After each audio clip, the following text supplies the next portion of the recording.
the Roman Catholic Church itself hasn't formally apologized to this date, and given that they ran 70% of these institutions, one would hope that they would do so soon.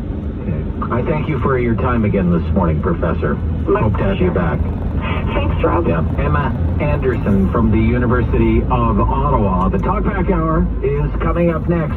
We have much to discuss at 750-1310 on the Rob Snow Show on City News. This hour of the Rob Snow Show is brought to you by Cardinal Planning. Protect your wealth. Visit cardinalplanning.ca. Eastern Ontario residents are all having the same conversation. I could sell my home for record money and move, but where?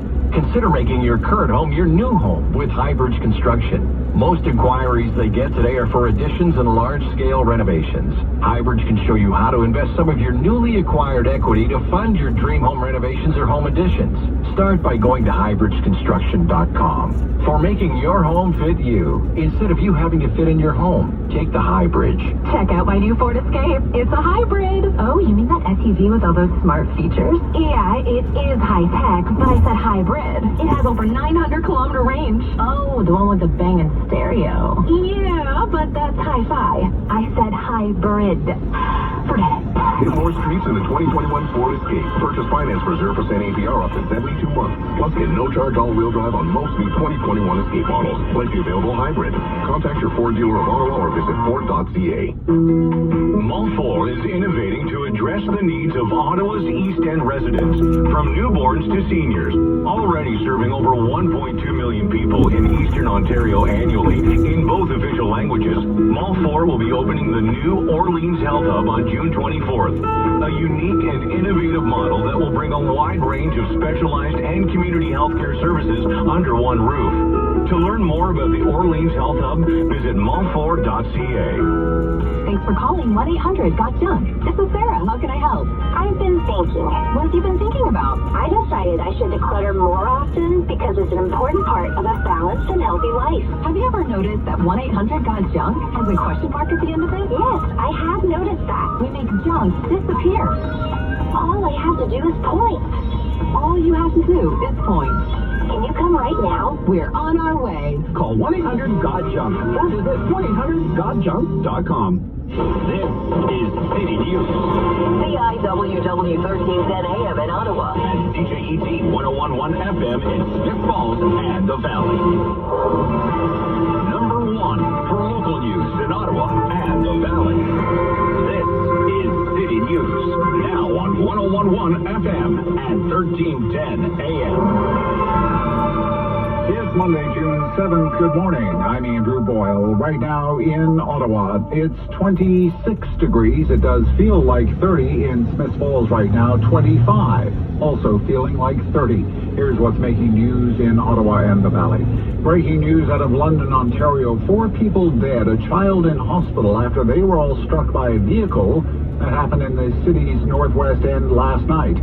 City News reporter Laura Carney joins us with the latest on the investigation. People out enjoying a warm evening in the Hyde Park and South Carriage Roads area when they were hit by a vehicle. London police say 4 people were killed and a 5th, a child, the lone survivor, remains in hospital in serious but non-life-threatening condition.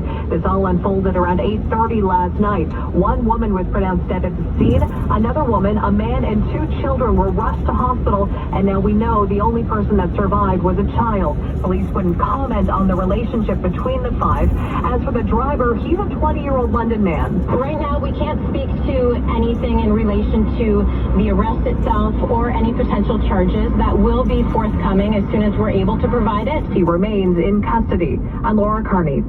City News time, 10:02. A portion of Carp Road was closed this morning following a collision. It involved an 18-wheeler and another vehicle. Now, Ottawa firefighters, police, and paramedic all responded to the scene.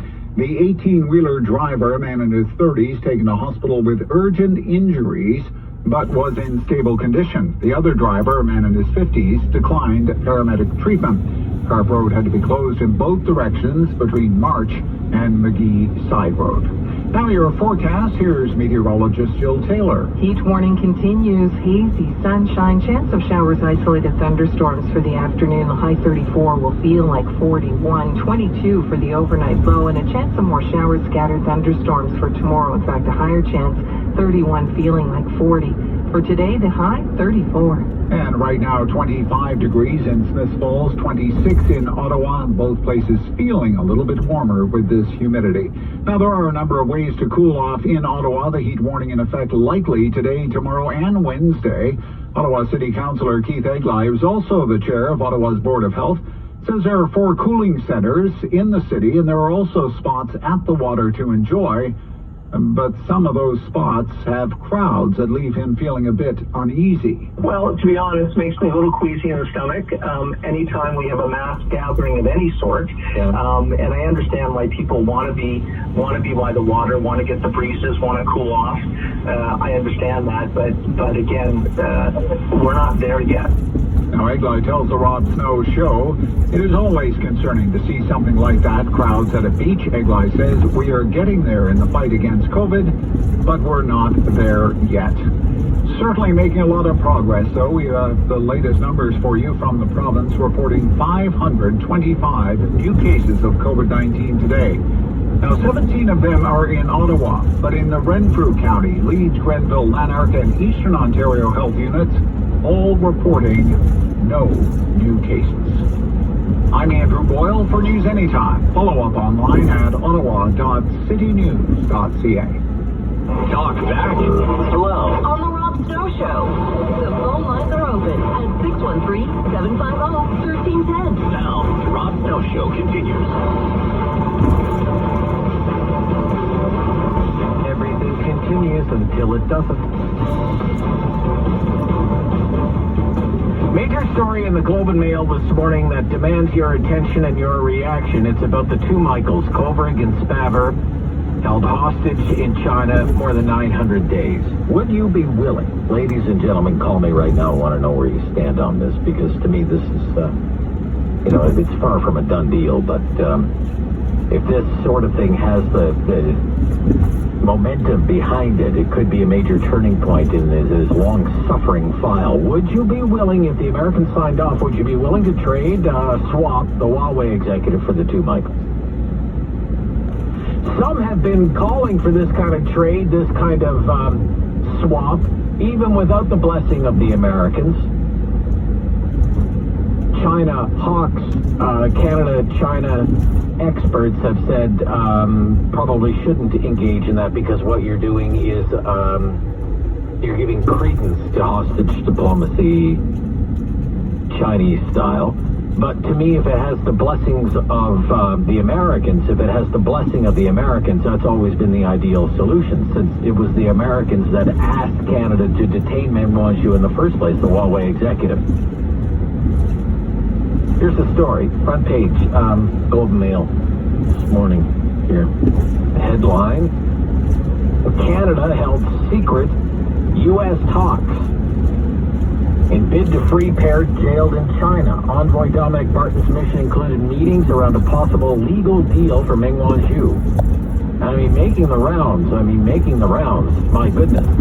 Barton met with officials from the White House National Security Council, Department of Justice, Department of State, Department of Defense, Department of Treasury, Department of Commerce, held talks with the Chinese ambassador to Washington, according to 3 sources. 3 sources the Globe is not identifying because they were not authorized to discuss Mr. Barton's mission to Washington. Okay? And then at the bottom, every day in the Globe and Mail newspaper, it always has TTAM.ca/jailed Canadians 910 days. The Michael Kovrig and Michael Spaver have been jailed in China. 910 days. 910 days. Journalists Bob Fife and Steve Chase report this morning that there have been these important talks happening behind closed doors about our Canadian hostages. That Dominic Barton spent 3 weeks in Washington, D.C. trying to get a deal to free Kovrig and Spaver. So here's what my understanding after reading this report several times this morning. Here's what could happen, best case scenario. Deferred prosecution agreement. DPA. And as I said about an hour ago, we all had the crash course in how a DPA works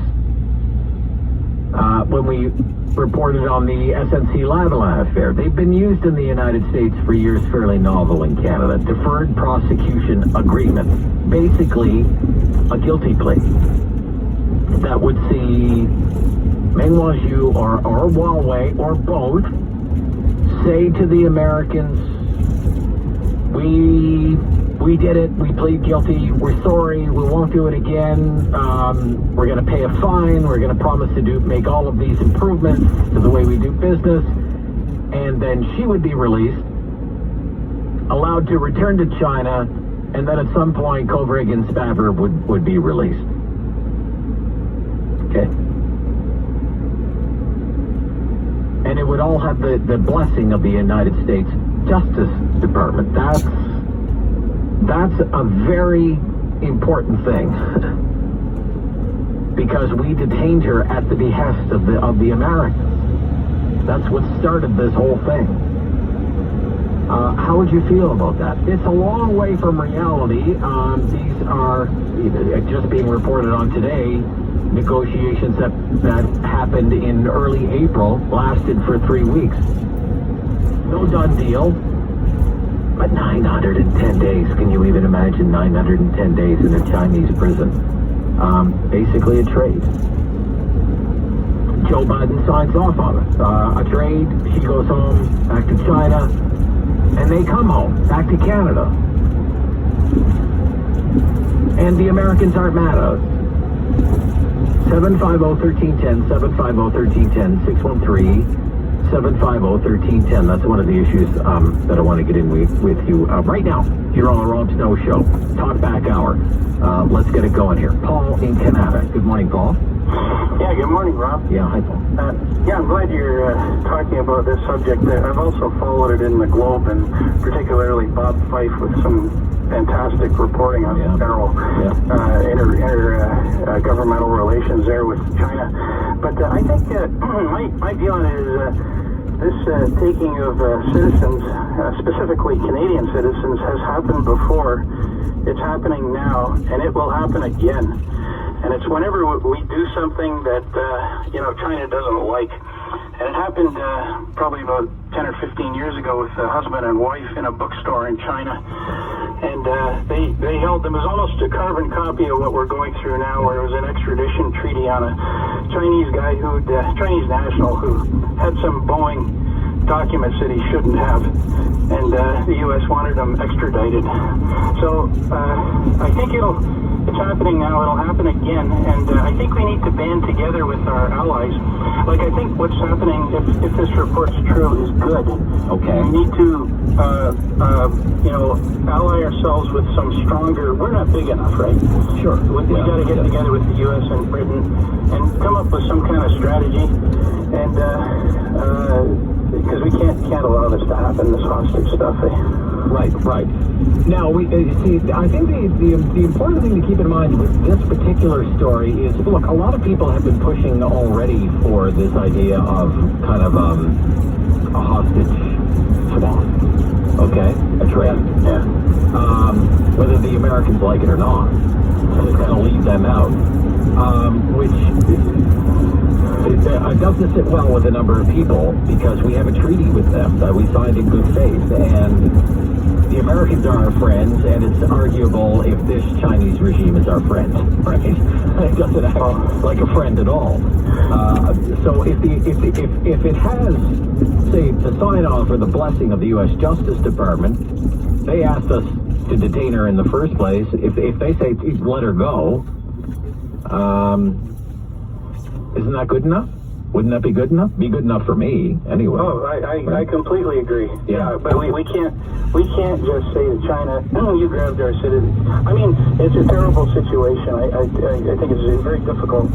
Canada has a long history of not being able to get our citizens out of spots. I remember there was a case way back in Saudi Arabia. This is probably 20 or 25 years ago, and the Brits really had to pitch in for us. And so I think, again, I think this scenario, according to what I haven't read the Globe yet today. I'll take a look later. But to me, we got to get the U.S. on board. It's exactly what happened with the previous example I mentioned with the husband and wife Canadians who were grabbed in China and held hostage. It was an extradition treaty, and he negotiated with the Department of Justice to return to the U.S. and face charges. It was only then that they were released. So it's happened before, it's happening now, it'll happen again. Let's get together. And there's calls from Australia. The problems that we're running into are the same in Britain. And not just on this, but a lot of different issues like research, intellectual property issues, all relating to China. And it's the same problem in all these other countries. We got to get our act together on our side. And if they try doing stuff like this, we need a good response and support. All right. Thank you. Yeah. Thank you. Yep. Very good call. To start us off, 10:13 Talkback Hour. Rob Snow Show, talking about the two Michaels, Covert, Spaver, and negotiations that have been happening in secret, according to the newspaper this morning, in secret for weeks in April. Maybe, fingers crossed, may lead Sunday to the release of the two Michaels. Steve in Lanark, what do you think, Steve? How you doing, Rob? I'm okay, Steve. Thank you. Have a little sabbatical, eh? Got to wait for a few days?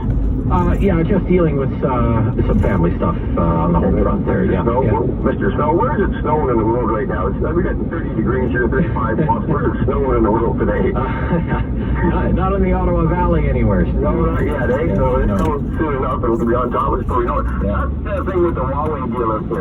Yes. I think that the Chinese, they sat down and they figured this out. We're going to get back at Canada, so we're going to come up with a disease called the COVID-19. We're going to ship it over there. And it all started with a fast, right? Yeah, I don't